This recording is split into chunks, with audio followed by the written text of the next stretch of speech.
حضرت معاویہ بن ابی سفیان رضی اللہ تعالیٰ عنہ فرماتے ہیں کہ حضور صلی اللہ علیہ وآلہ وسلم نے فرمایا جب آپ علیہ الصلوۃ والسلام مرض وفات میں تھے کہ مختلف کنوؤں سے 7 مشکوں کے اندر پانی بھر کر لاؤ اور میرے اوپر ڈال دو تاکہ مجھے کچھ افاقہ ہو اور میں باہر لوگوں میں جا کر انہیں کچھ وصیت کر سکوں۔ چنانچہ اسی طرح کیا گیا اور مختلف کنوؤں سے 7 مشکوں کو بھر کر لایا گیا اور آپ علیہ الصلوۃ والسلام کے اوپر جب اس پانی کو ڈالا گیا تو آپ علیہ الصلوۃ والسلام کو اس سے کچھ افاقہ ہوا۔ تو حضور صلی اللہ علیہ وآلہ وسلم سر پر پٹی باندھے ہوئے باہر تشریف لائے اور منبر پر تشریف فرما ہوئے، پھر اللہ کی حمد و ثنا بیان کی اور فرمایا کہ اللہ کے بندے میں سے ایک بندے کو یہ اختیار دیا گیا ہے کہ وہ یا تو دنیا کی زندگی کو اختیار کر لے یا اللہ کے ہاں اجر و ثواب لے لے، لیکن اس اللہ کے بندے نے اللہ کے ہاں اجر و ثواب کو اختیار کر لیا۔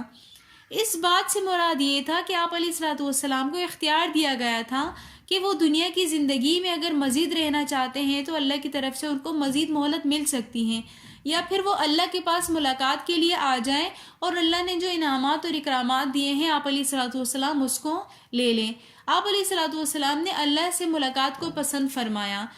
اس بات کا مطلب صرف اور صرف ابوبکر صدیق رضی اللہ تعالیٰ عنہ کے علاوہ اور کسی کو بھی سمجھ نہیں آیا،